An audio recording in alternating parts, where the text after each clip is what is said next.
Shalom, everybody. We're live. Hopefully, this conversation can be had between Avery and Vocab. Just going to allow them to have a conversation and build and go from there. All right.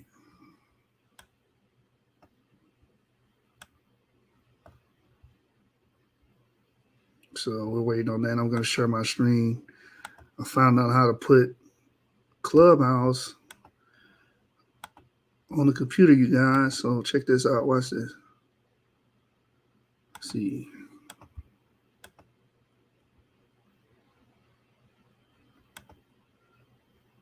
So you guys can clearly see.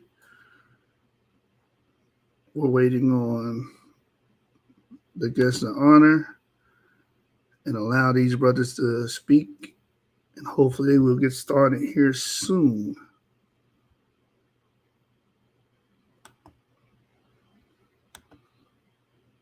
All right, who are we waiting on? What are we waiting on? Is anybody there? Where's Avery? Vocab said he want to listen right now from what I see in the chat. We're not talking about nothing. We are actually filibustering, waiting on him to get anything, which was weird. We're gonna try to ping him back in here. Yeah, ping him in. Because he wasn't saying anything. He said he just want to listen. There's nothing to listen to. We were in here waiting on him so they could have a conversation. I was filibustering until he got here. We're going to mute out and let these brothers speak.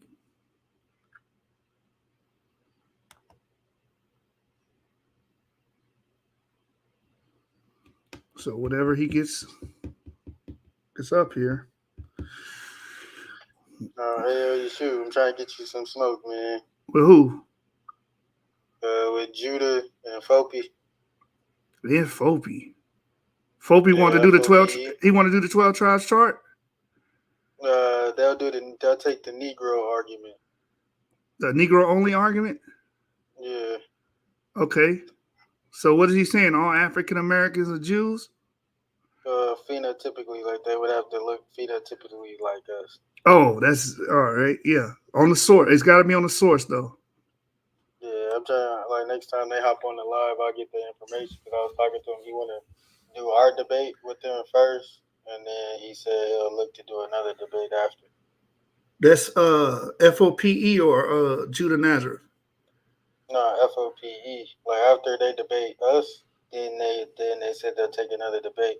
But I'll see if Judah will take that China debate though. Yeah, he's teaching that all the Chinese are actually Canaanites. I'll see what's up with it. I was just on the live talking to him. Yeah, what'd he say? But well, you already know what's going on, so you already know he going after. You already know. Oh yeah. He into it with Mr. Netter. Yeah. So we'll see. They probably nuke each other for a couple weeks.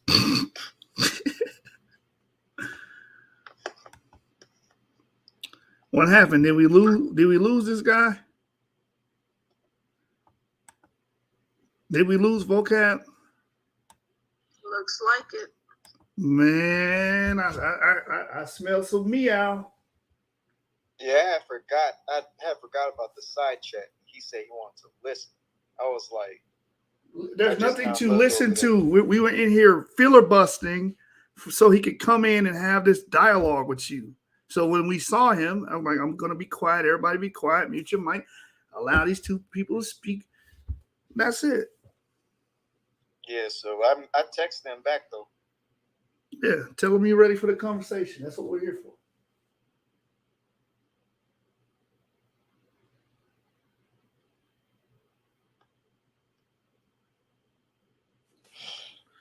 That's what we're waiting on. Hey, where's Orthodox Moore? He had got off the line, but he probably pinged. Oh my God, bro. Yeah, just ping more. I'm about action. Like, I'm ready, just get it done, do what we gotta do. Well, you know, he probably want more than moderator. He probably got off and hit more in the back, like, hey, more.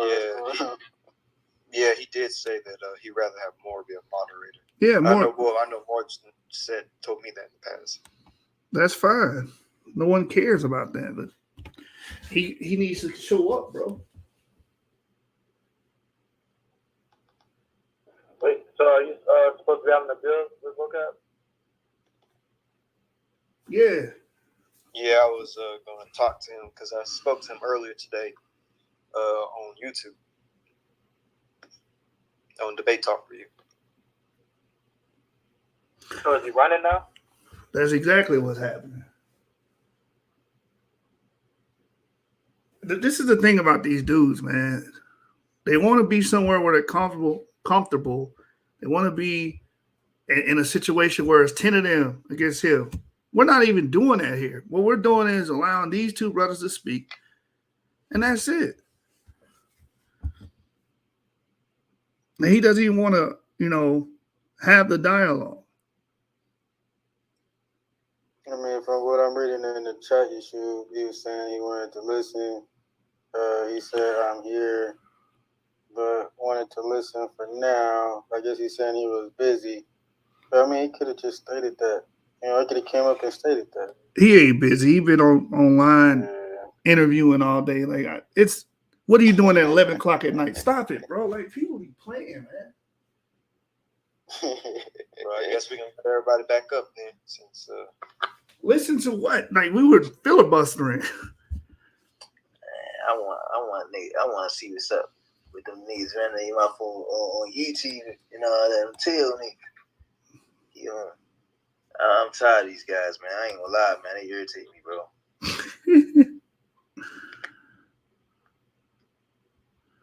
Yeah, he didn't know how to come at you, Avery. Like, you could tell, like, when you was talking to him, his facial expression, that nigga was like, nigga was trying to make some shit up. Yeah, that was a good video. Y'all making everybody want to talk about DNA. They can't even talk about it right. You got daggone what's it called? I forget what they call Geneticists. Yeah, you got geneticists for real saying the same thing y'all daggone saying, but we just coming up with stuff out of nowhere. This is crazy. It's just all this stuff is funny to me. It's a bunch of clowns. That's why I put that Achilles picture on Facebook. That's all of them is in that one army. There's no one else. Is there no one else? Like, is there no one else, All man? right, man. Might as well just have this discussion with Thankful. Since Yeah, he probably trying to, you already know you should. He probably trying to holler at more in the back, and then, they might come back on here. They trying to get intel, bro.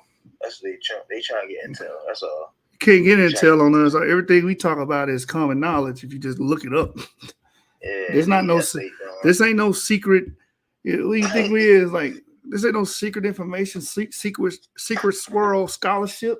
You know what I'm saying? Come on, brother. Man, I'm starting to think y'all COINTELPRO. Y'all Illuminati. We Illuminati, man. We Illuminati, brother. Well, can they illuminate my bank account? I know, right? I know. I got a deep Masonic connection, man.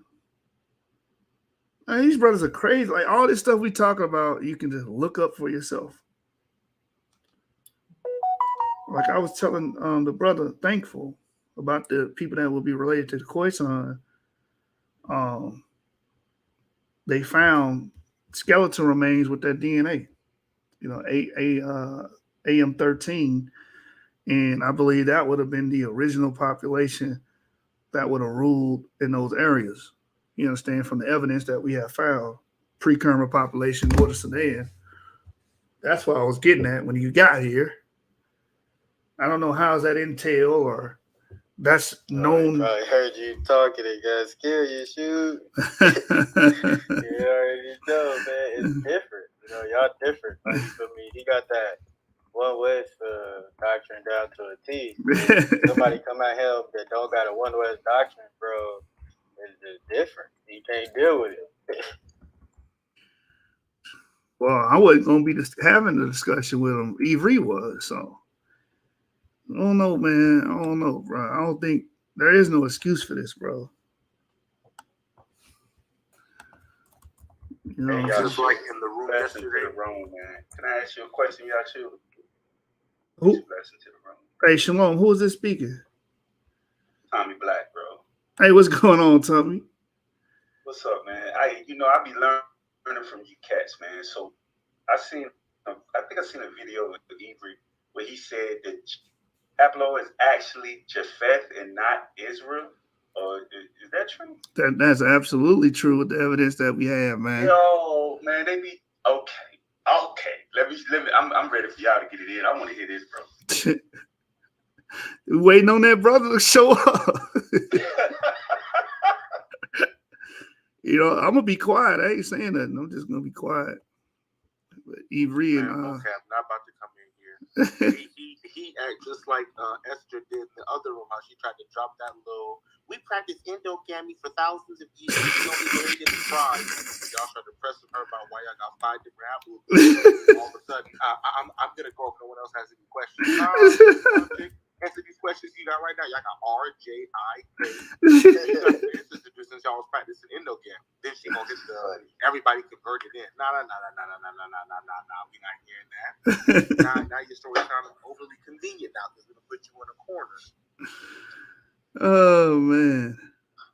I don't think. See, I think we got to touch on a few like doctrine things, saying for like, you know, what's the promises for the for the bloodline, you know, Israelites for real, and you know, like what's for the sojourner, you know. I think we might have to touch on all that stuff soon because people are not teaching this stuff, man. Like, I'm gonna be honest with you, bro. The according to Torah, man, the promises are practically the same.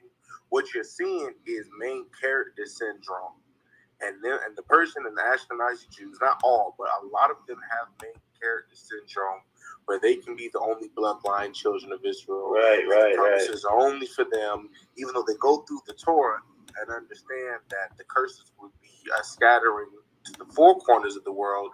They're not hearing it because they have that white only doctrine, and it's right. Hilarious to see. Yeah, that's exactly what's going on for real. It's both sides doing it too. So like, this man, it is a bunch of nonsense, man. Like, I'm just tired of all these people, to be honest with you. I really am. Like, what these saying we love white people and all that. Like, I ain't got no problem with no people. I mean, like, yeah, but tell the truth, man. It ain't about race. It's about the truth, right? Right. Like, it's so hard, like, to get the truth out of people. Like, their phone will die before they say the truth. Like, it's crazy, man. Hey, bro, you from Baltimore, Maryland, so ain't you, bro? Yes, sir. Yeah, yes, sirski. You sound like you come straight off the wire, my boy. Yeah, man. Yeah. Slur everything. But well, you know, we got too many like Israelites in Baltimore, you feel me? So like it's only like a couple people rocking out like that. Everybody else probably can't. I mean, on a real tip. Hey, Yashub, I don't think he's coming back. I think it's too powerful up in here for him, bro. If he come back, we all muting out. We're gonna put everybody in the back chat, and those two brothers are gonna speak, man. All right. That's it. Like, that's all he gotta do is come back, bro. You're gonna have a civil dialogue. He don't want to do that, bro. I don't understand, man. A lot of these dudes, they be pump faking, bro. Like they'll talk all this. They'll talk this top-notch game. You understand? But when it comes time to show and prove and actually get in the ring with somebody, crickets. Yes, sir, Ski. Once they hit your position, they change their position. Like I remember Moore was saying that the dude from apologetics, I forget his name. I forget the dude name. White dude for real. He usually like debating Muslims and stuff. You talking about David Wood, Act 17 apologetics? Yeah. Once that dude for real like heard that he was it was like more for real. He backed out of it for real because they ain't know how to attack him. So you feel me? Like these people, they trying to figure out how to find out weakness for real. You feel me? But it's you can't really find no weakness for real because we ain't lying to you. Like we ain't trying to lie to you. So it's like very like it's just intimidating to them. You feel me? Like they live off of this. They live for this real. Like the urban apologist community been quiet for months now. You feel me? Especially after that spanking y'all gave Kevin G and LeBron. And man, they been real quiet. They don't even come right. You don't even see them on YouTube streets like that no more. So yeah, it's like it's real quiet out here for real. Because you could run with Gorilla Hebrew and make him look dumb on doctrine by pulling out Bible scripts to make it seem funny. But what you can't do is when you start pulling genetic information and ancient grave sites along with Bible scripts, because you can't. There's no way to move around.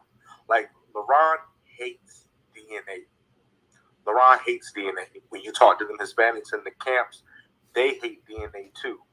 Like the urban apologists and the One West niggas, they all hate the DNA because you can't lie on it. It's information. All you can say is, "Oh, the Jews run it. I don't believe in it," and then it turns into a conspiracy marathon. Then, but that's why you can't get nobody to sit in an honest ring with a fair panel with people who are bringing out the scriptures and DNA and archaeological evidence because it's going to hang them. It's going to hang them by the neck. Both apologists and One West. Facts.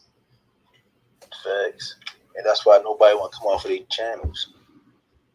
They want you to come on their channel and humiliate you for real and, basically get a biased vote, and spread the rumor that they beat you, and, all that nonsense, man. They ain't even nobody worried about it. That's why I was saying, like, just, try to get some dialogues for real, some dialogues with G3 Project for real. Like, everybody else is dead. They dead. They zombies right now. Yeah, man. I'm gonna be honest. It's very few people in all the communities, whether they be urban apologists, Christian apologists, One West, and the Jewish community, that want to have an honest conversation on it. All they want to do is touch base on now that they're Igbo Jews, and then that doesn't mean all you Negroes in America are Jews and worldwide. Now that's just talking about just the Igbos in that area. I don't know. I'm seeing a very emerging phenomenon that they don't like because I forgot what his YouTube channel is, but he was a white Jew talking about the Igbo Jews, and he was like, conservative numbers said that there's over 30 million of them that possibly share the same genetic information as the Igbo Jews themselves, and if that is true information, then he said that puts Ashkenazi and Sephardi and Persian Jews as the minority of the diaspora. They don't like the way them numbers seem. The urban apologists don't like the way them numbers seem because now it's coming out that majority of the nation may actually be black, as a lot of people have been theorizing. Not saying that we have outliers and other groups that are in here that have the haplogroup and other admixtures that have the maternal DNA, but if we're going to look at haplogroup in and of itself, Nigeria and West Africa is predominantly haplogroup. When you look at the diaspora, predominantly haplogroup. So if you were saying that is a Semitic haplogroup, which they're begrudgingly starting to admit, they only will admit that E1B1B is Semitic because E1B1A is found throughout Sub-Saharan, and they can't go around justifying that because then that flips the whole worldview on their image that the Sub-Saharans are supposed to be literally naked Mongols. So it's just funny to see the world kind of bend and twist to try and redefine what Semitic is, while at the same time saying, well, it's not Sub-Saharans. That's exactly what's going on. they got to come up with something new now.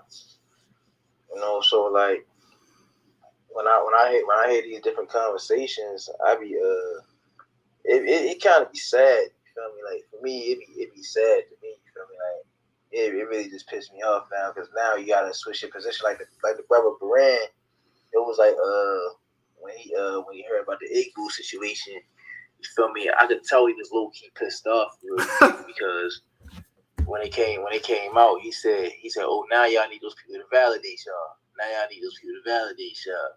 But y'all was saying, oh, people fake Jews, and then people was like, man, nobody ever really caught the Sephardic Jews fake, bro. But like he don't want to believe that stuff, bro. Like he's the when I went back and looked at like some videos when he first started like talking about Israel and stuff. And when he got kicked out the urban apologists and stuff like that, he was banging on vocab and stuff like that. But when he the whole time he's doing this only for money. Like it's only about money. And like he gotta keep this running as long as he can for real. He gotta get all the juice out of it. And he's trying to get as much information he can to help the urban apologists for real, and it's not going his way. So he gotta bring like Godfrey Reed and other people up to help his audience for real. Because some people in his audience are starting to see like, oh snap, you feel me? Like it might actually be Israelites in America. Because I spoke to a couple of people that be on his channel, and a couple of them for real, like yeah, now I got some kind of, I think it is like, y'all could be, Israelites and stuff like that after the DNA situation came up. But Baran, for real, Baran is really like, this is like that's that finesse thing he say. That's really what he's doing. He's using Israelites for real to make them look bad and get intel and stuff like that. That's why people like Yeshu can't go on that channel no more, or like a Divine and stuff like that, because they too like, they not on a level yet, and they don't know how to deal with that type of information.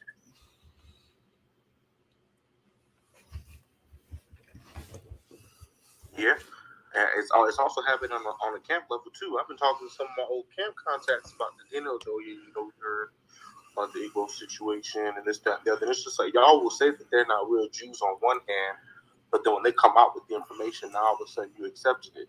But then when you start pressing them about the Negroes in America, the first question they ask is not about what about the other Negroes worldwide. The first question is, well, what about the Hispanics and the Native Americans? So you go into cutting down them haplogroups, and then they get an attitude at you. What you mad at me for? Homie, I'm just telling you what it is. If you're not a haplogroup, then you don't descend paternally from it. And if you don't descend paternally from it, according to you, brother, you talking about they going into slavery. So now what it is, do you believe that the Igbos are Igbo Jews, or you just supply the information like a convenient Band-Aid when it fits your point? And they don't like being held into that corner. They're like, what if a Hispanic got the haplogroup? Then he cool, he descend from him paternally. But what happens, like most of them, they don't. They have I and J. So now what is it? What we doing here now? Then you get a bunch of stuttering, and then they start telling you don't have the Holy Spirit. It's just like, I mean, I guess, but you ain't never really answered my question. Right. And I remember Erie and Rue had the dude Harry Rosenberg on. He was saying like, I heard what he was saying, and man, he real slick too. You gotta watch, yo. But he was saying that the Israelis are like scared for real, because it's more than African Americans for real that's like linking themselves back to back to Israel for real. So it's like they said it's close to millions. I can't remember what he said. What did he say, Erie? Where Erie at? The Igbo Jews alone is like conservative number 30 million, but you got to remember, it's not just the Igbo Jews. You got people, right, Yoruba, Igbo, Ibio, Hausa. Then you got to remember the diaspora. Most people think most Africans were shipped to North America. Brazilians got the heaviest amount, and they got more Igbo blood. It's theorized that there's about 30 to 50% of us in North America, in the United States, that have Igbo blood in us. But when it comes to Brazil, over 60% of them have equal blood, and they have, I think, 4 times as many Negroes down in Israel alone. I was talking to them. I was talking to one of them for real. I was using Google Translation because I already know. I used to talk to this woman for real that was a Brazilian for real. She spoke Portuguese. I was teaching her how to speak English for real and all that stuff. And that's how I found out like what language they spoke and stuff back in the day. So I ended up I think a brother told me about a group for real on Facebook. It was all these Brazilian Israelites. You hear me? I was like, oh snap! So I go in that joint for real. I go on Google. I write a long message to them and translate. Got Google to translate into Portuguese, and I wrote it to them, and they started hitting me up for real. And I was like, man, I'm like, look, man, we gotta link up, man. They was talking about how the system down there crashed and everybody waking up, man. I was like, oh snap! I said, yo, this is crazy. And I was like, man, I'm gonna learn Portuguese just to talk to y'all, man, so we can share information and stuff like that. Like, I gotta learn Portuguese, bro. This thing ain't no joke, bro. People just think it's just African Americans, man. Nah, buddy.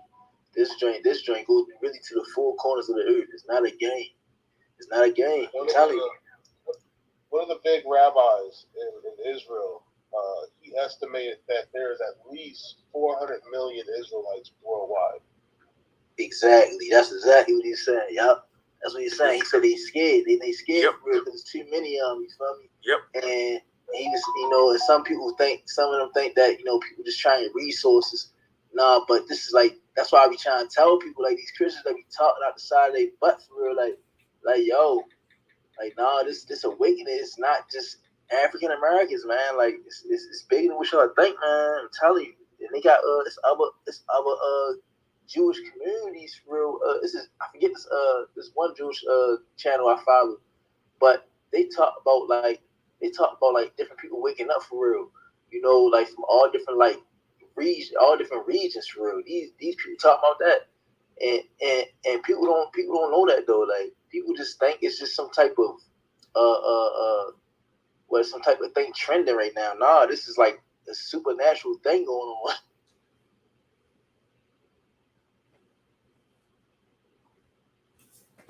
Yo, what happened? You're not wrong. I agree with you. And I'll tell you why they're scared. If you go up on Google and you look up when the Sudanese were seeking refuge away from the Civil War when they went to Israel, people how the Israelis were treating them. Now imagine if all of us just Most High just clicked the switch in our brain, whether you got the E haplogroup or the Y DNA or the mDNA. He told you to go home either way. Imagine all of us trying to walk right back into the promised land saying God sent us. We're not the minority no more. You're not about to be running around in the streets calling us cushy and throwing stuff at us and trying to mistreat us. Nah, bro, it's going to be a whole different situation, and it's going to come to a time like that, because that's the thing.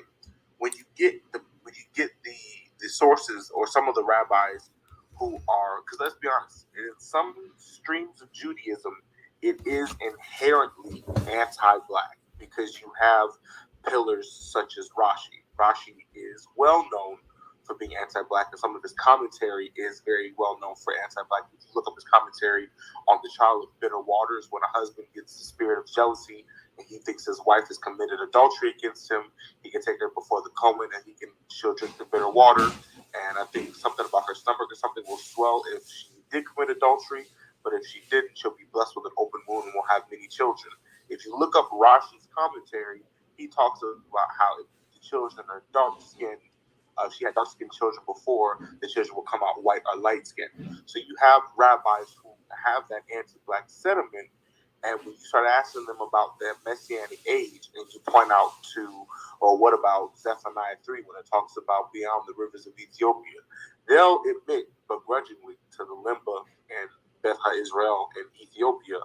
But you start moving that compass west towards West Africa, you will not get an answer from them. And if you do get an answer from them, it's probably going to be a no. It's very likely it's going to be a no on that type of situation, because if you admit that West Africans are Jews, or there are Jews in West Africa, you have to open up the door for there being Jews on the entire, the Western Hemisphere? Yeah, on the Western Hemisphere of the globe. And that's something they're one, afraid to do, two, not ready to do, and it'll never really be a time when they're ready to do it. That door's gonna get kicked down eventually, because it's gonna be some niggas that's ready to go home, whether they speak English, Spanish, Portuguese, or something in between. There's gonna be folks that are ready to go home. They've been playing with the other Jews of color like it's nothing. The Kaifeng Jews, the Kojin Jews. They've been making them run through the hoops. Niggas not playing that. Niggas is ready to get back into the synagogues and start coming back to their God. And they're not gonna let that result become in full force. All right.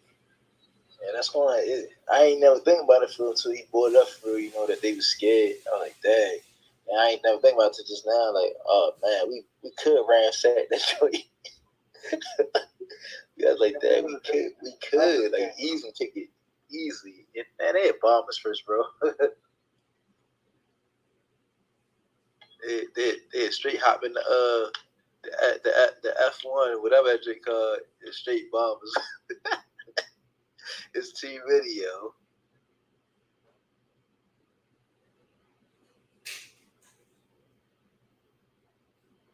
I got a question though, I got a question issue. So look, if the Ashkenaz used to if they use the women, right? The women that you could only trace at first when they first started off, right? After captivity and all that, right?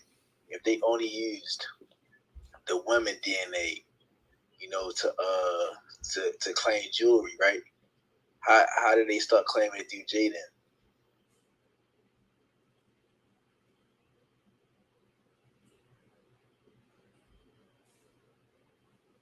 I don't know if the shoe's there, but the only way they would be able to claim Jay is by saying they were part of the mixed multitude.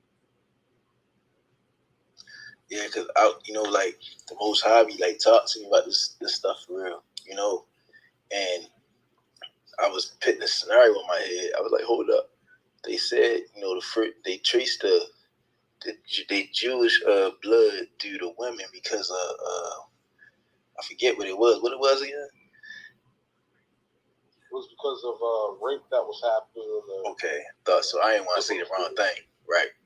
So they traced it through the women for real, and then out of nowhere, years later, everybody's saying that Jay is the original bloodline of Jews when y'all said it was originally through the women. That's crazy. Right. That's a faulty methodology. I don't think nobody like really noticed that, for because like when you a lot of stuff we That's why hear. a lot of people have abandoned that theory and model. Like anybody still holding on to that model is very ignorant to the literature that's covering it. So, Right. For me, it's like I don't even want to acknowledge that there's people who still cling to that because it's ridiculous. It's kind of like how people who study astrology or whatever, and they have to talk to people who believe in a flat Earth. They're like, "What are you talking about?" Like you feel silly even having to entertain the idea. Yeah, it's really stupid as crap. Hey, you heard that question I just had? More? No, sir. Yeah. So I was saying he already answered it though. I was like, man, I was thinking for one day when Most High had me thinking about something was that like if the Jews, of the Ashkenazi Jews, right, identified, through the woman, if he was a blood Jew or not, how do they keep?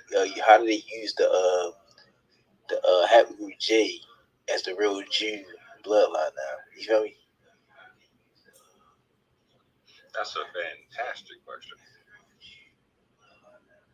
Like, it's just like crazy to me for real. Like, because when you sit back and like, because everything under investigation, you feel me? Like everything I've ever heard about the Most High, everything like that stuff be under investigation for me.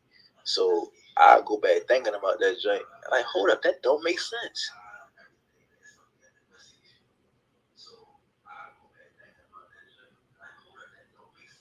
And I'm gonna ask somebody else that. I'm gonna ask the Christian that question. I want to know what they're gonna say for real because I ask some tough questions, man. That's why I can't be in church, man. They be like, you gotta get out.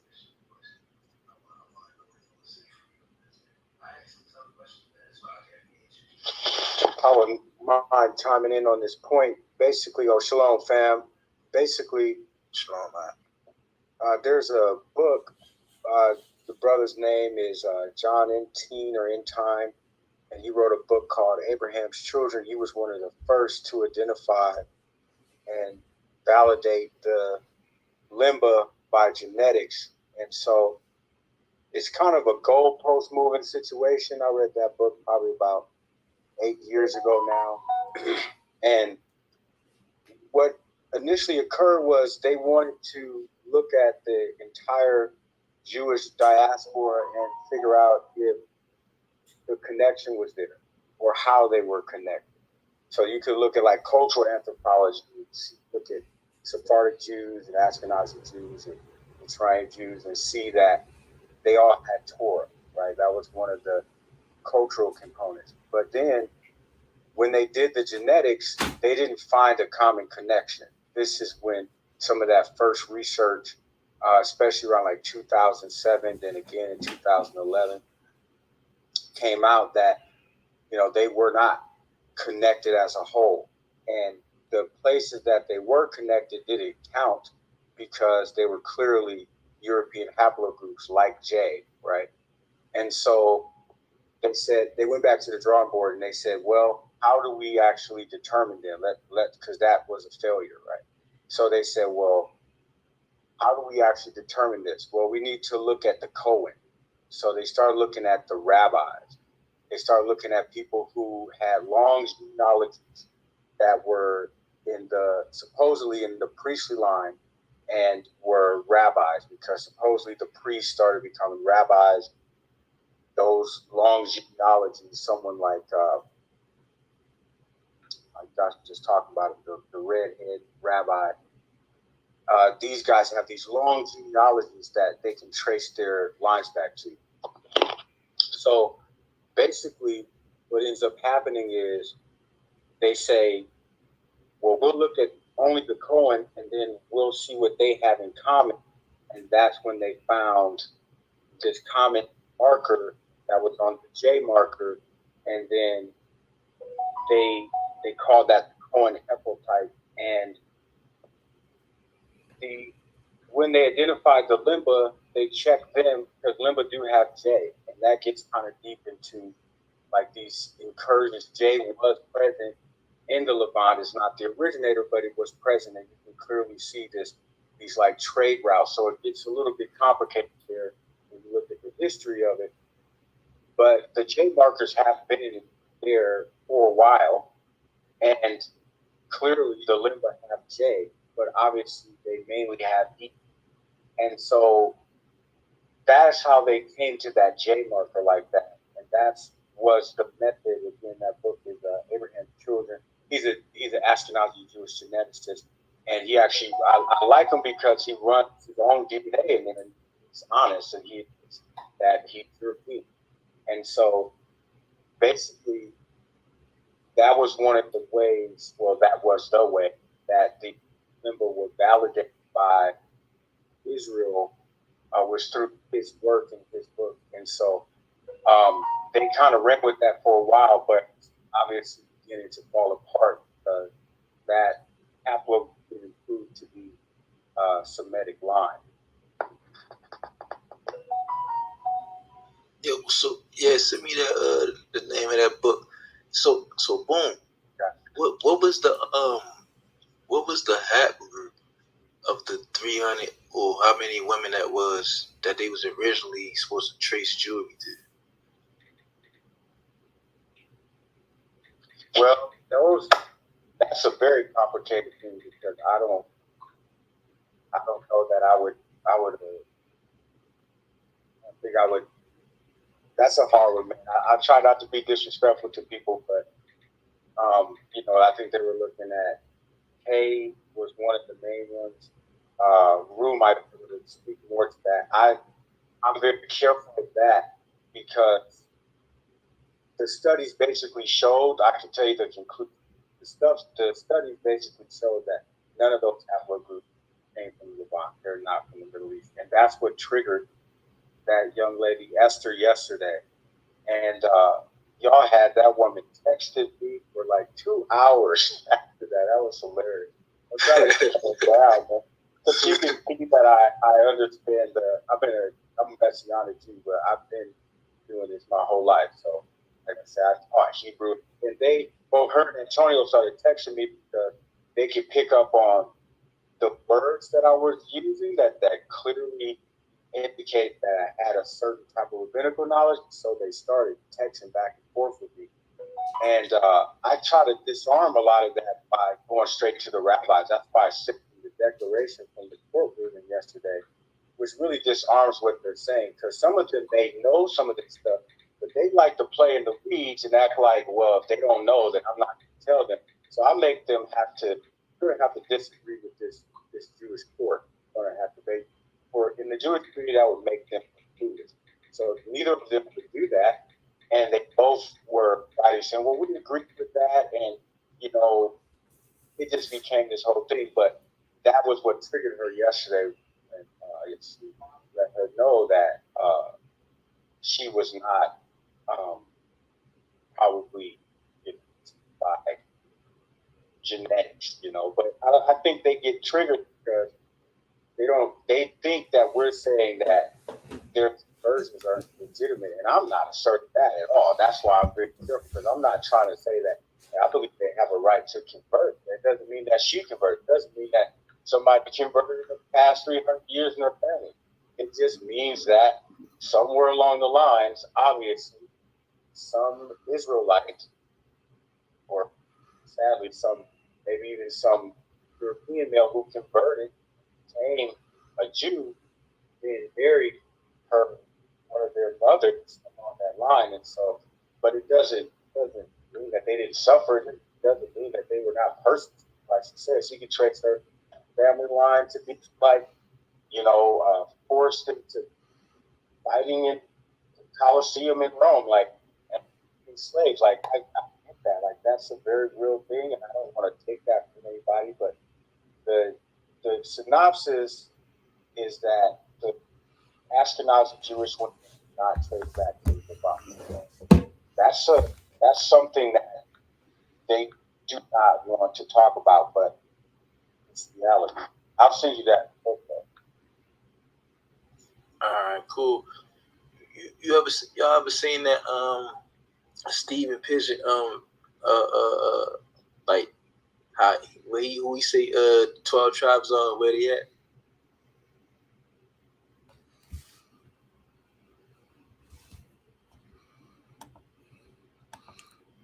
No, I'm not familiar with that. I think you should check that joint out for real, I mean, it's kind of crazy to me for real, everything he was saying.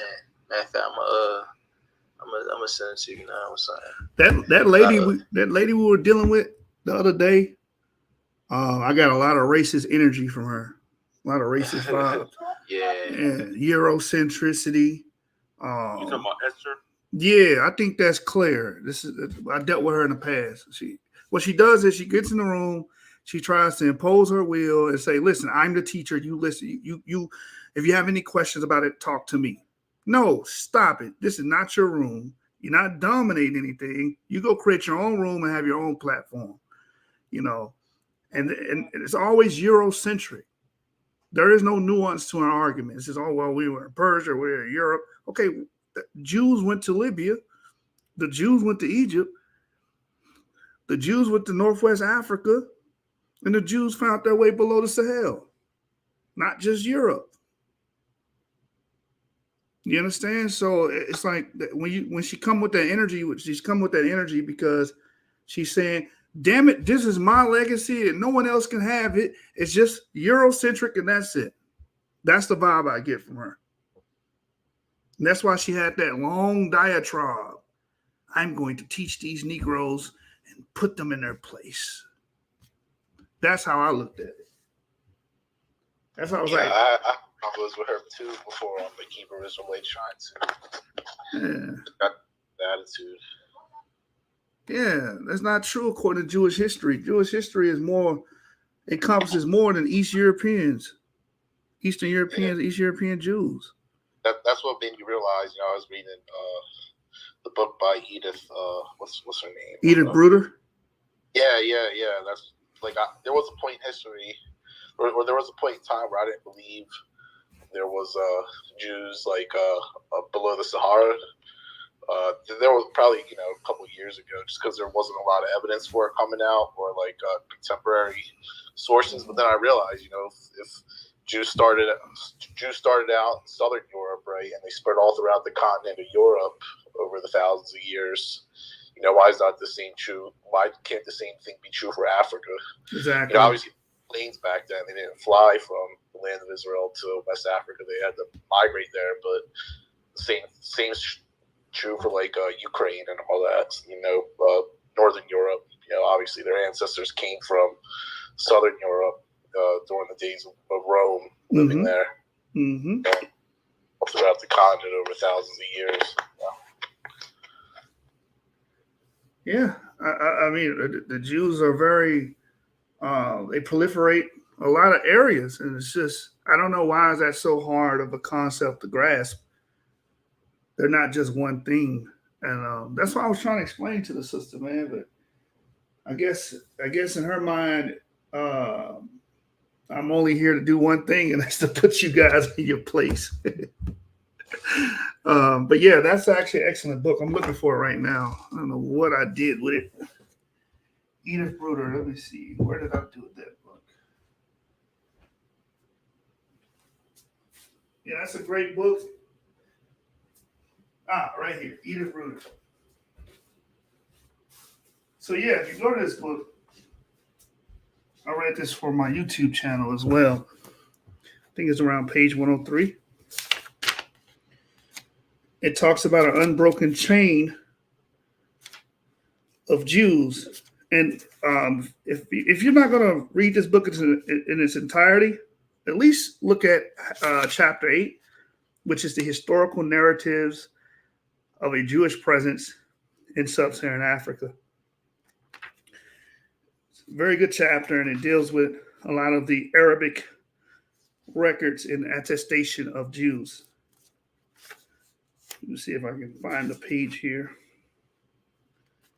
where she talks about an unbroken chain. Let's see. Right here. So page 107, it says, there is evidence for the presence of Jews from ancient times in Jejeret, in Tozir, Nahwasa, and Matmata, on the border between Tunisia and Tripolitania. Gadamis accommodated an ancient Jewish community whose existence is referred to in rabbinic texts. In Djebel Nafusa, vestiges of a Jewish quarter were discovered in the city of Sharus, which was crossed by the Tripoli Sudan caravan trail. According to al-Bakri in the 11th century in Dejado, the starting point of the trail to Canaan via the Fasan. If you guys don't know what Canaan is pretty much Central Africa. It says there lived a large population of Jews. Another piece of information is provided by Benjamin of Tudela, who left us a few lines dating from around 1173 about their caravan journeys to Black Africa. It is a 12-day journey from Aswan to Halawan, where there are some 300 Jews. From there, they traveled for 50 days by caravan through the great desert called Sahara to the city of Zavala called Havilah in the scriptures into the land of Ghana. This land is located on the western side of Kush, which is called Al-Hasba. So he makes note of Jews in the Sahara stretching all the way to the land of Ghana. And then she goes on to write, all this plausibly suggests an uninterrupted chain of Jewish colonies up to the border of the Sahara, scattered from the Atlantic Ocean to the Libyan desert, whose economic life and longevity depended at least in part on the trans-Saharan trade. One can suppose that the Jews of Saharan caravans who traveled down towards Senegal and Niger were certain to meet communities of co-religionists. So she's saying an uninterrupted chain of Jewish colonies up to the border of Sahara, They were crisscrossing the Sahara doing trade. And then when these Jewish merchants came down, they were bound to meet their co-religionists, meaning other Jews, in Senegal and in the Niger. It says, which enabled them to endure the insecurity of their travels and separation from their traditions. So, yeah, this is a good book. If anybody purchases this book, this is The Black Jews of Africa, History, Religion, Identity by Edith Bruder, and that was page 107. Yeah, you can probably get this book for $20. And like I said, you know, I usually read and finish my books, but if you guys don't feel like reading this entire book, at least look at chapter 8, which is the historical narratives of a Jewish presence in sub-Saharan Africa. Yeah, you can pick this book up on Amazon. Great read. I actually covered this entire book on my channel live. So if anybody wants to go to my channel, Genesis 49ers, look at my playlist, and you can actually read along with me if you grab this book. So it's like many historical writings like this. I'm of the thought process of not destroying someone else's identity or trying to deny someone else's identity to build up your own. And I think that's what happens on social media. You have Black Hebrew Israelites attacking European Jews, Ashkenazis, Sephardi, Mizrahi, and trying to eliminate them so they can verify their own status. You don't have to do that. They have culture, they have history, they have the records to prove that they themselves descend from Jews, right? Two things can be true. They don't have to diametrically oppose each other. But a lot of people have the phenotype problem. They look at people that are European, with the European cast or European morphology, you know, loose curl pattern or stringy hair, as you say, whiter skin, whiter complexion. They say, oh, no, they can't be Jews.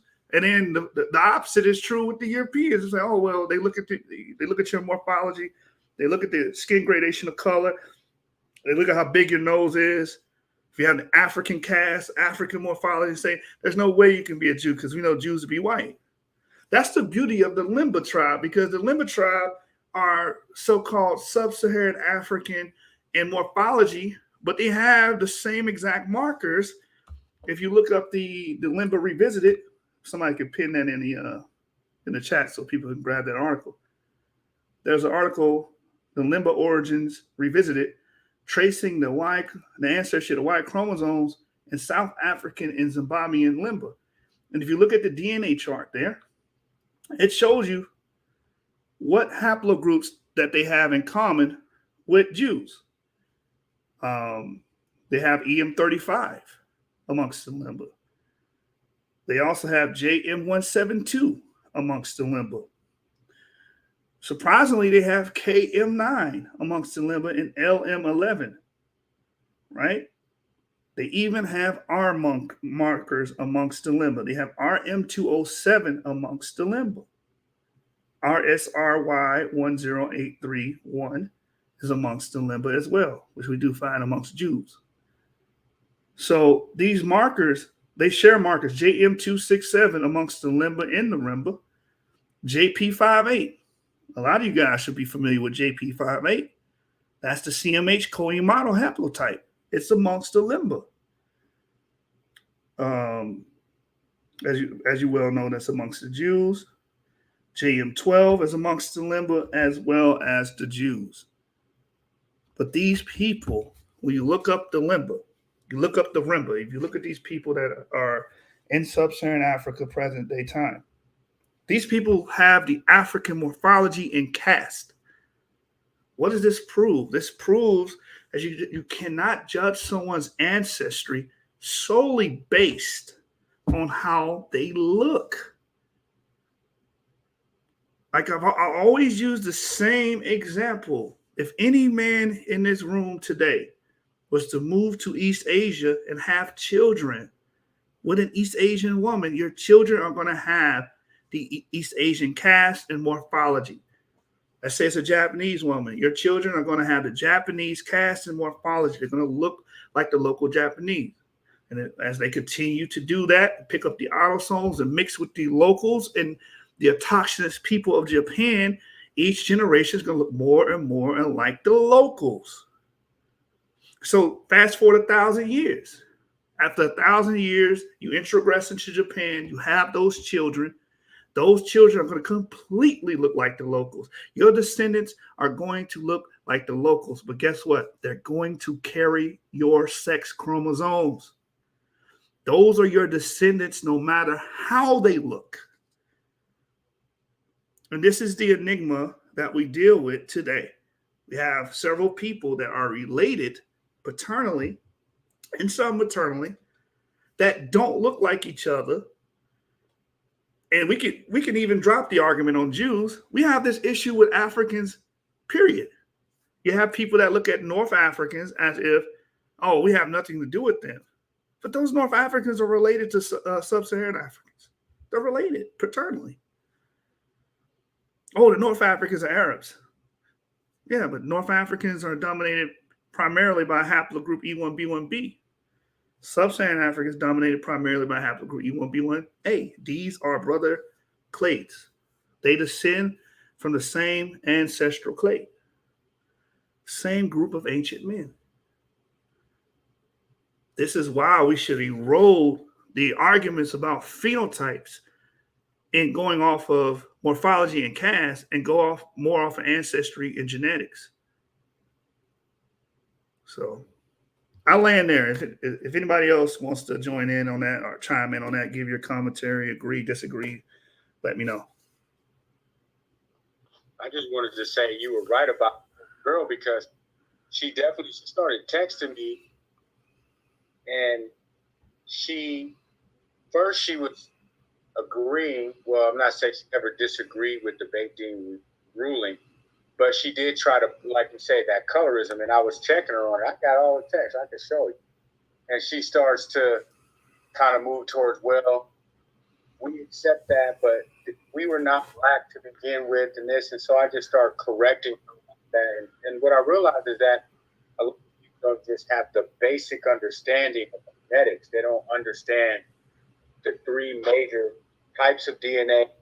And then I think one that's emerging when I was in college, you almost hear this contradictory information. They'll say, well, your genes don't change in your lifetime, and then they teach you about epigenetics. So now epigenetics is kind of really emerging as this fourth field that is really influential on our DNA. And so when you take into account those four aspects of DNA, and most people just haven't studied that, in her mind, that's what I was explaining to her, the difference between real, phenotype expression, and then explaining to her the fact that you're dealing with autosomal DNA, which can change. It can change in your lifetime. It could also change just by breeding. And so she really, when I would say those things to her, I would give it to her. She really did concede some of the points, but she definitely tried the colorism thing, and at the same time, that's double speak when you try to say, well, we have Jews. That's how she started. We have Jews of every color. But then, like you said, you could also catch this hint of racism. It's almost like, well, but we didn't start off that way. Everybody, of course, started off looking like me is what the implication is. And so I do my best as long as people aren't being, going to the common, and I don't mind helping to correct people on both sides, right? Because you see the same thing from Black Hebrew Israelites. It's like, it's a really naive perspective to think that you can look at someone and like determine their paternal or their maternal lineage. That's just not, you can't do that. And so she did kind of fall back from that, and she was feeling like I've been corrected her about, well, they're attacking me. I said, no, ma'am, he asked you multiple times to just wait your turn. You do it, that's why you got kicked out, not because he was trying to discredit your Jewishness in any way. So, people get offended and then they start going into that victim kind of mentality. And then when you start to challenge their narrative about what, you know, their oral history and what they've learned about their genealogies, that can be earth-shattering for people. That like the text says, you know, we have inherited lies, you know, and so that was hard for her to accept, but she definitely did kind of calm down, especially when Ivrit started, you know, someone asked him about Ashkenazi, and he did a great job of really just breaking that down, because she felt like, well, they're attacking all of that. It's like, no, that's not. If you look at the people with the green dots and just listen to what they're saying, they're not discrediting you or your ancestry.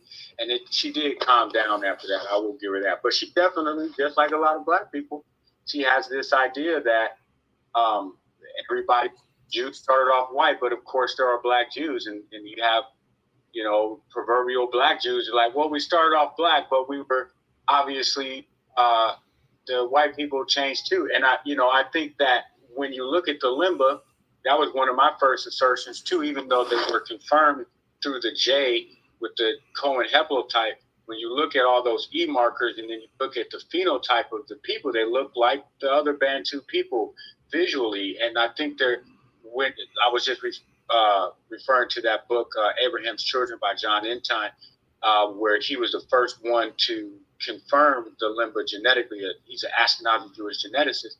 And basically what I gathered from that from the very beginning is, which he also confirms, is that they actually have the highest rate of that Cohen haplotype. So because of that, there is, if anybody has a claim to what that phenotype would be, then the limba would, to me, it would have to be the people with the highest amount of this haplotype that one is even asserting is the Cohen haplotype, even though I do have my issues with the way that data was compiled. And just, I think the premise is flawed, because if you start with the J, then you obviously have an issue there. But still, even on the phenotypical level, in reality, they would have the best claim to what those people would have looked like, or be the closest to what they look like, because they have the highest rate of all these markers connecting them to the Levant. Right. We also have to understand, like, there's different caveats to the conversation. So when we're talking about skin color and phenotype, which has no bearing on our ancestry. So, but if you look at it from a narrative standpoint, if we became a nation in ancient Egypt and we mixed with people that were melanated, you could say people that didn't have melanin in their skin were there as well. But you expect to see what you call negrotic, as they used to say in the 19th century, negrotic tribes. This is why they explain. This is how they explain the Lachish reliefs, right? Resembling Negro traits. They say, oh, well, the Israelites had their genesis. They became a nation in Egypt. So this is why they have those negrotic traits. So even if you go from a narrative standpoint, you're still going to have, you can't run away from that phenotype. You're still going to have elements of what you call melanated peoples amongst them. You understand? But you're also going to have elements of lighter skinned people as well, because according to the narrative, we mix with the Canaanites. And we know that the Canaanites, you can go to Live Science and look up the articles they did on the Canaanite burials. They would look like modern day Lebanese. They sequenced their genome, and they discovered they would have similar skin coloration, hair type, and eye color of the modern Lebanese. So if we're mixing with them, we're going to make children that have lighter skin. So it's really a mixed bag. But initially, E markers would have been dark. I'll give you a hint. F markers would have been darker initially at first. But, you know, you have the Caucasus hunter-gatherers that come along around 7,000 to 8,000 years ago, carrying the alleles to turn their skin light, as we see in the European cast and morphology. And then we see these people spread throughout Europe and begin to proliferate. And these same people, they come into the Levant about the Chalcolithic Copper and Bronze Age period and start to proliferate and spread and dominate. So, you know, it's a, what's the word I'm looking for? It's a nuanced position. Yeah, you have the dark skin traits initially, but then you start seeing the light skin traits starting to mix into the Israelite gene pool as well. It's not really what we fall into is the black and white fallacy, where we try to pick a side and say it's got to be one thing or the other. But initially, it's kind of hard to determine that because of our history of mixing, right? There's even a Mishnaic tradition that calls Joseph Germani. When they call him Germani, what are they calling him? They're calling him white. Now, does that mean that Joseph was indeed white? No, it doesn't. But that's a tradition that's held in the Mishnah. So what we have to do is get over this phenotype battle. Get over it and just deal with the ancestry and genetic side of things. Same thing with Afrocentrics. They look at ancient Egypt as being a place of all melanated people, an oasis of nothing but melanated people, a utopia of melanated people. But they dug up the mummies from the 13th century when they had the SLC2485 gene. They were most likely light-skinned peoples. Those individuals. You said what? That's why people mad at us. They mad at us because we got a more nuanced view on things. We're objective. They having heart attacks over this, man. Real tough. Yeah. Yeah. And then you have to think about it. Like Paul said, he said, we look through a glass darkly. So when we're looking at the past, we're stringing together evidence to try to see what happened during those times. But, we don't have a time machine or a crystal ball to see it ourselves. So we have to rely on the empirical data and the methodology to come to our conclusion. So I'm going to land there. If anybody want to talk about that, agree, disagree, just let me know.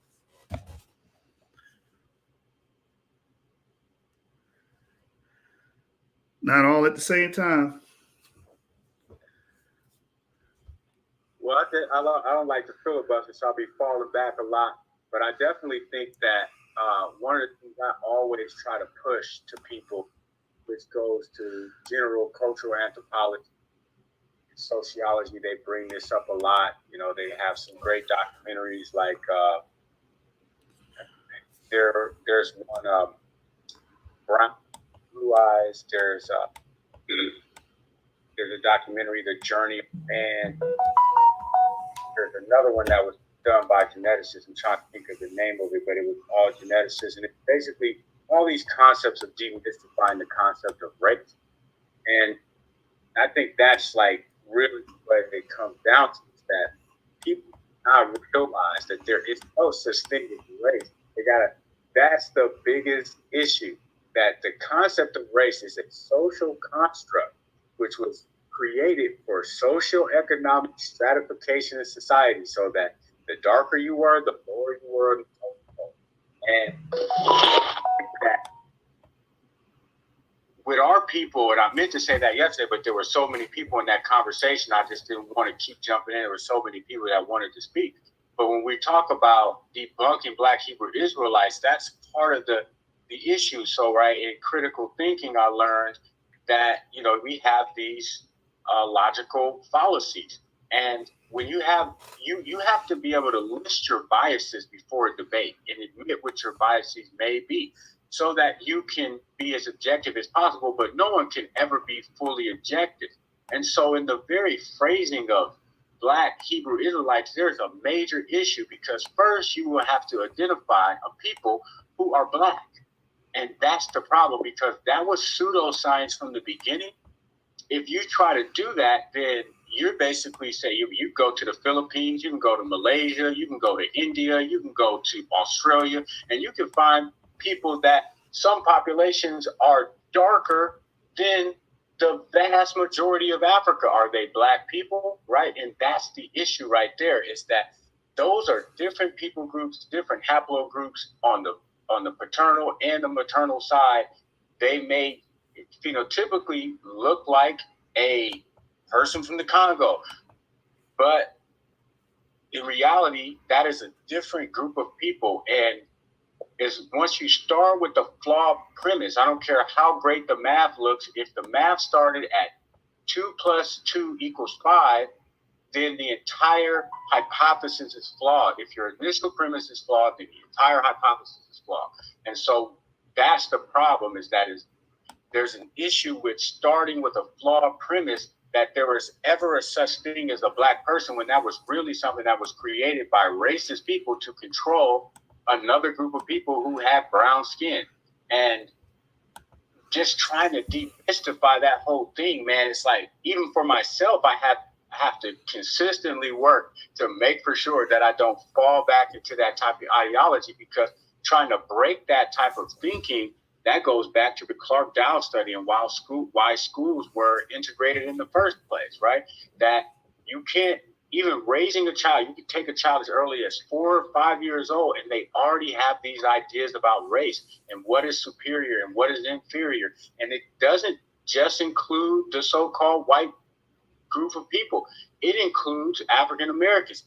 When they tested our children, they found that they were actually biased against each other. And that comes from the very concept of race being flawed from the beginning, and then trying to incorporate that into any scientific ideology is there's no way you will ever come to a real conclusion through that process. And with that, I'll fall back. But I definitely agree, and I'm on board with trying to just break that whole thing down. And I think on both sides, when we can get through that idea, then we're going to start to step into a space of, okay, we can have objective science. Right, exactly. Yeah, that race idea, again, race doesn't have anything to do with our ancestry. That's a social construct. It only exists in our ideas. It doesn't exist. There is no biological unit, that comports with it. So we try to fight so hard for this race thing. And a good book to read for everyone is Thomas Sowell's White Liberals and Black Rednecks. It's a great book, and it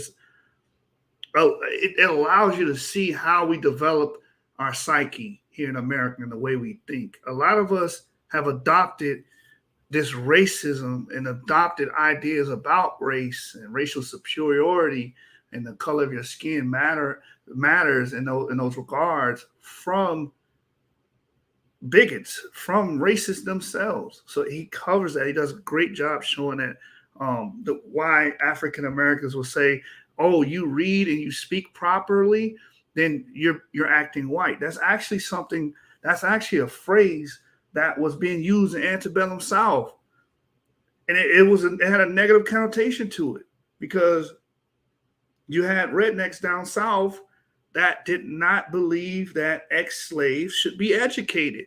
They thought that education, higher education, was only reserved for whites. That's what that saying comes from. So it's stuff like that where we have adopted and absorbed a lot of these racist motifs from racists themselves, and we have, no group has came or was formed to erode those things from our people. And we see it in the Black Hebrew Israelites. We see it in the Afrocentrics. We see it in some of the Moors. We see it in the Abo movement. We see these concepts coming up again and again because no one has eradicated these ideas from our people. And I do my material on my channel, but just like Remy Iona says, one tree doesn't make a forest. It's going to take a lot of people to,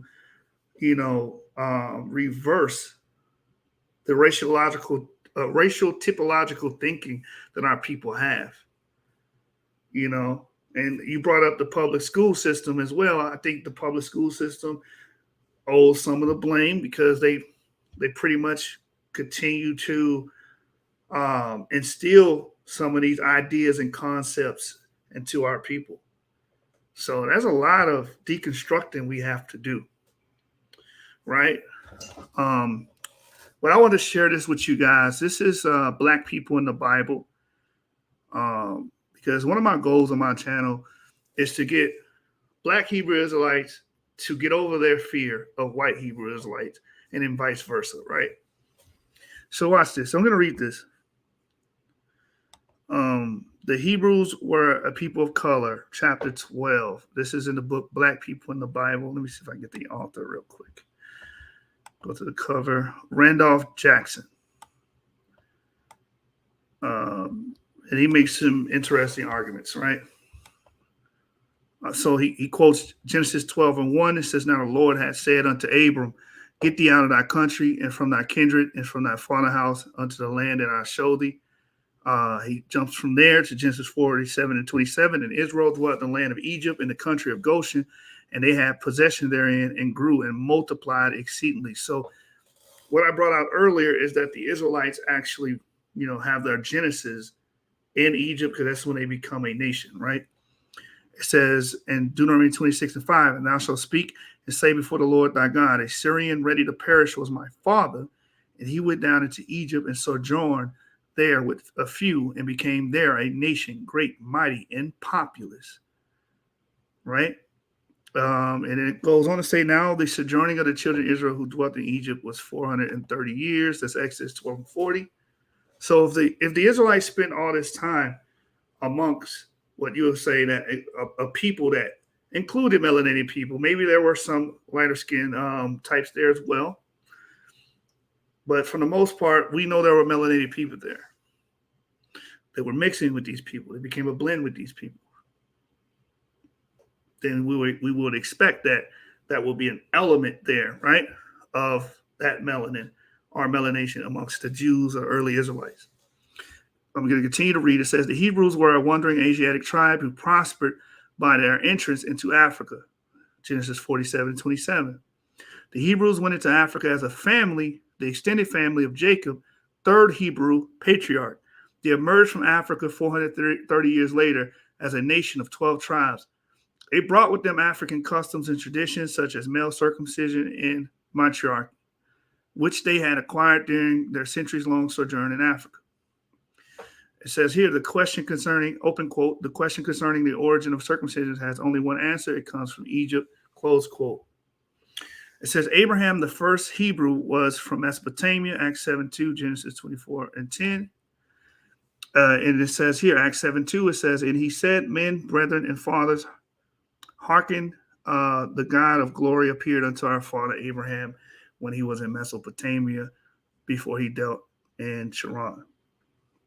So his arguments here is, again, that the Israelites would have spent quite some time in Egypt, 430 years.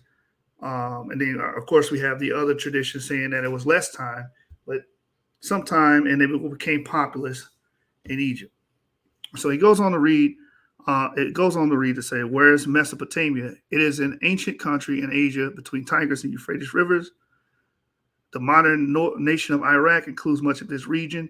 The Bible prophesies that Abraham's descendants would be strangers in the land that was not theirs, that they would be servants, that they would be afflicted for 400 years, Genesis 15:13-14. It says, "As we shall see, that exactly what happened. In fact, the Hebrews lived in Africa for 430 years, while in Africa, the Hebrews grew from a mere 70 persons to over 600,000 people when they left Africa. They left with great wealth. Deuteronomy tells the story in one sentence. The Hebrews went down into Egypt with a few and became there a nation, great, mighty, and populous, while living in Africa. It started with a famine. Genesis tells how many people came into Egypt in search of food. This is Genesis 41:57. And all countries came into Egypt for to buy corn, because that the famine was so sore in all lands." It says the 42nd chapter of Genesis continues with the story of how Jacob, the grandson of Abraham, sent his sons into Africa to buy corn. While in Africa, they discovered their long-lost brother, Joseph, the governor of the land, and the person in charge of the distribution of food. They did not recognize him because he looked just like the other Africans. This is biblical proof that the ancient Hebrews were a people of color. By the 46th chapter of Genesis, we see that Joseph has invited his father, Jacob, his brother, and all of their wives and their children to join him in Egypt. The total number of Hebrews who went to Africa to live was 70. So I'm pretty sure you guys all know this, because a lot of you guys are familiar with the narrative. But it should be eye-opening for my brothers that are Ashkenazis, East European Jews, if it's true that there were melanated people there and there were brown-skinned people there, and the Jews had their Genesis there Shouldn't we expect to see those traits amongst the early Jews? Let me continue reading. It says, and the sons of Joseph, which were born him in Egypt, were 2 souls. All the souls of the house of Jacob, which came into Egypt, were 70. That's Genesis 46 and 27. It says, later the Egyptians made servants of the Hebrews and forced them into bondage. This was in accordance with the biblical prophecy made to Abraham many years earlier. The migration of the Hebrews into Africa was of immense importance, both in the strengthening of the Israelite national consciousness and through their contact with an already advanced African civilization. How long did Hebrews remain in Africa? The Bible states that they were there for 430 years. Now sojourning of the children of Israel who dwelt in Egypt was 430 years, Exodus 12:40. During that time, there was considerable intermarriage with black African Egyptians. Joseph, the son of Jacob, a direct descendant of Abraham, married an African woman, Asenath, daughter of an African priest. And the Pharaoh called Joseph's name Zaphnath Paneah, and he gave him to wife Asenath, the daughter of Potipharah, priest of On. And Joseph went out over all the land of Egypt, Genesis 41:45. One of the 12 tribes of Israel, the tribe of Manasseh, descends from the firstborn son, Manasseh. Joshua 14:4, 17-10. For the children of Joseph were 2 tribes, Manasseh and Ephraim. Therefore, they gave no part unto the Levites in the land, save cities to dwell in, with their suburbs for their cattle and for their substance. Joshua 14:4. Another 12 tribes of Israel, the tribe of Ephraim, descends from Ephraim, the brother of Manasseh. It was predicted that Ephraim, that his seed will become the multitude of nations. Both Ephraim and Manasseh, founders of 2 of the 12 tribes of Israel, had an African mother, Asenath. All right. So at the time of Abraham's wandering descendants, the Hebrews in Africa started in their trip out of Africa 430 years after they entered. They had increased from 70 Asiatic refugees to 600,000 men of mixed blood. And the children of Israel journeyed from Ramesses to Succoth, about 600,000 on foot that were men besides children. And a mixed multitude went up also with them, and flocks and herds, even very much cattle. That's Exodus 12:37 and 38. The former wandering Asiatic tribe was now a wandering Afro-Asiatic tribe. So that's the chapter on that. So I just wanted to share that with you guys. Hey, shout out LP. LP, join the clubhouse. Join the clubhouse, brother.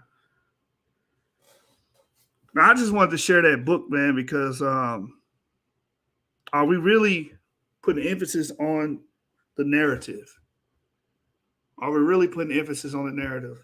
So when we study and we bring our arguments, we try to put emphasis on the narrative. And the narrative is showing us that the early Hebrews would have been a blend. They would have had those features. They would have had melanation in their skin. They would have had those things if you're just following the narrative. So to my Ashkenazi brothers, my Mizrahi brothers, my Sephardi brothers, are we really putting the narrative in perspective? I land my plane there. Does anybody agree, disagree, want to talk about it? Let me know. All right, LP. Good night, brother. Good night, brother.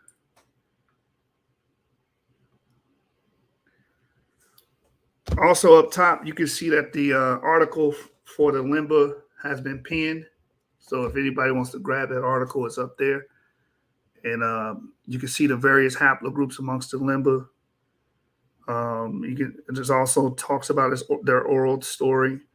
And the thing about their oral story, it shows, and with their DNA, it shows that there were a people that traveled from the Levant Basin and ended up in sub-Saharan Africa. So a lot of people, they take issue with that when we make those claims. Wait, you're talking about Israelites coming from the Levant Basin into sub-Saharan Africa. Well, actually, we do have a group known as the Limba that actually proved that to be true. We also have the Tobo people in Central Africa that proved that to be true. Less than 3,000 years ago, there was a migration that came from Eurasia, that came from the Levantine corridor that brought these different peoples into Central Africa, into East Africa, right? All right. If no one has anything they want to interact with, go any further, we can shut the room down. I just wanted to put out there, I found one of my college papers that I wrote about that one video I was saying. The name didn't come right up, but it's called Race, the Power of Illusion. It's a bunch of geneticists just dispelling that whole myth of race, power of illusion. So I was looking on YouTube, and you can't find it. Just type that in, and I don't know if every part of it is there, but it was dynamic. You know, we really got to get beyond that idea, and empirical data is the way to do it. At least for me. Some people, you know, logic to reason is not the determining factor, but for me, if I can see it in math, if I can see it in the scientific process, then I can accept it as truth. And I still reserve that they could be wrong about something, but this one's been beat to death. So I don't know. Somebody would have to come with some real proof about race to convince me otherwise that that's anything real about that. So that documentary, again, is Race, Power of Illusion, done by a group of geneticists. Shalom, man. I appreciate all your work, Yeshua, man. You really putting in that work. I tend to fall back because I've been in it for so long. And a lot of these arguments, man, I was having these arguments at like 15 years old with people. So to watch the conversation start to elevate now is really good. And I don't really get into a lot like what people are online are calling debates, you know, academically, though, that would not qualify, you know. And so I'm glad to see you bringing a more scholastic approach to the debate scene and things like that. And yeah, I took debate in school and everything too. So I'm starting to get to that point that I'm willing to jump in the ring if it ever comes down to it. But some of this stuff, it's not debates. It's just a bunch of people yelling at each other and calling each other names. So I'm glad to see what you're doing, man. I'm with the program, man. Shalom, everybody. Shalom, brother. We appreciate you, brother. We need more. We need more brothers with your mental prowess. All right, somebody shut the room down for me. One of the mods, Rue or Shari, if you're there, shut the room down. I got you. All right, we out, y'all. We tried, man. We tried to get my brother and Vocab to have that dialogue with each other. It didn't happen. We tried, you understand? We always putting in the work in, scholastically, genetically, through genetics, through the books. But we'll be back tomorrow. Stay tuned. I might finish that book, Ashkenazic Jews and Biblical Israelites. We may finish that tomorrow. So y'all stay on the lookout for that, man. Peace. 7 candlesticks up. And I've been telling y'all, it ain't a bait. It's a stick up. Gang.